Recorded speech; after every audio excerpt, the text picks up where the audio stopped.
Hi friends, how you doing? In our last lesson, we took a look at the major scale formula, if you will, 1-3-5. Well, today we're going to take a look at another chord. So instead of taking a look at 1-3-5, we are going to take a look at the formula for minor chords. So we took a look at major chords last time. This time we're going to take a look at minor chords. All right. So, what are minor chords? In minor chords, we have 3 notes, as usual. But instead of having a 3, it is going to be a flat 3. So the formula is 1, flat 3, and 5.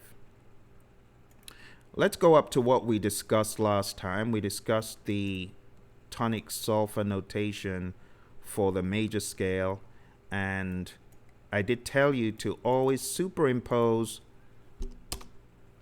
the notes. So if we're on the key of C, that's a C, that's a D, that's an E, that's an F, that's a G, that's an A, that's a B, and that's a C. All right. So if you're on a major scale, you've got C, D, E, F, G, A, B, C. The major chord, which I showed you last time, is C, E, G.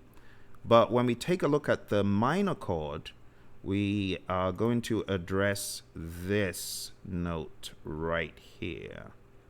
Let's make it look a little bit different. I'm going to highlight it. This is the special note, the E. We need to do something with the E. We need to lower it by a semitone. All right? So we are going to our keyboard and we're going to take a look at what the major chord was, 1-3-5.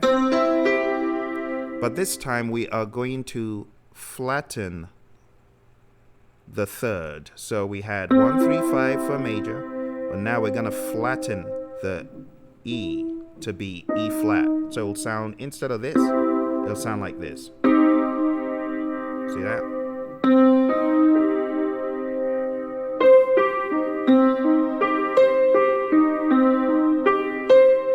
Contrast that with the major sound for the major chord.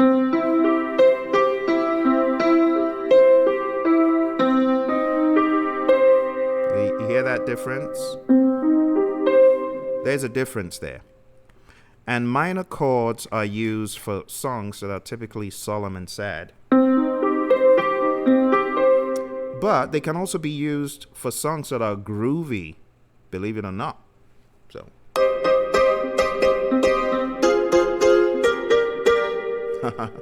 a simple arrangement of 3 minor chords on 1 key.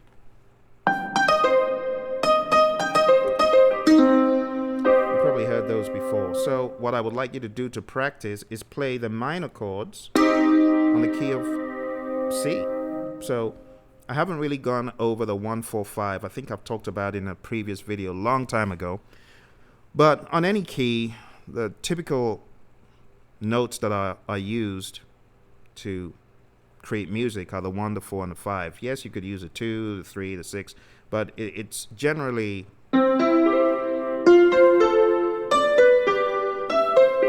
same thing for minor chords. All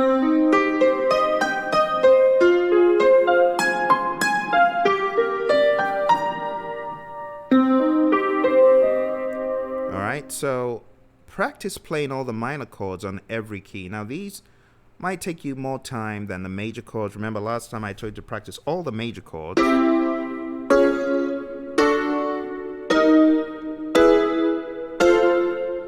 On and on. Well, this time I want you to practice all the minor chords.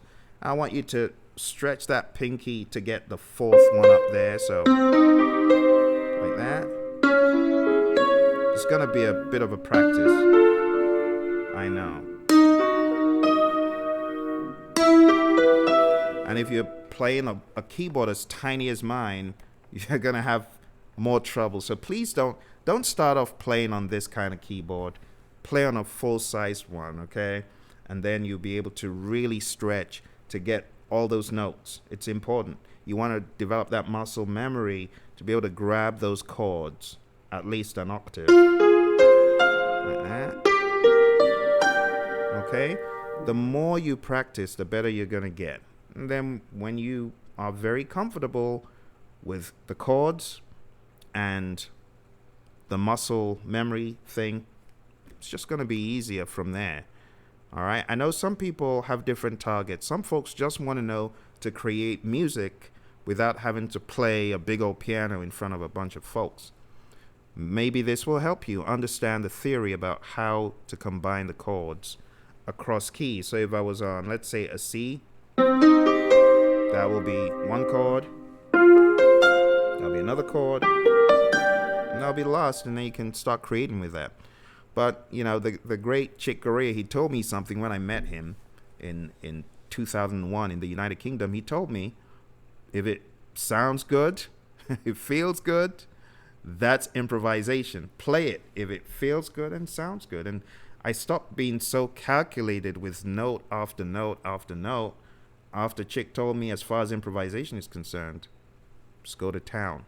You know, just if it sounds good, that should be the primary thing. Not, okay, this is a 4 flat, so it should work. No.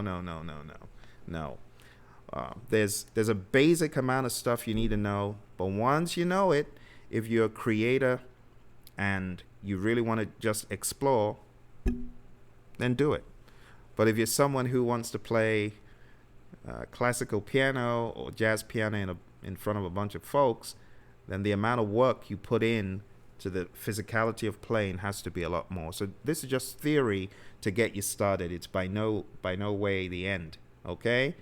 So I wish you all the best. I'll see you in the next video. Bye.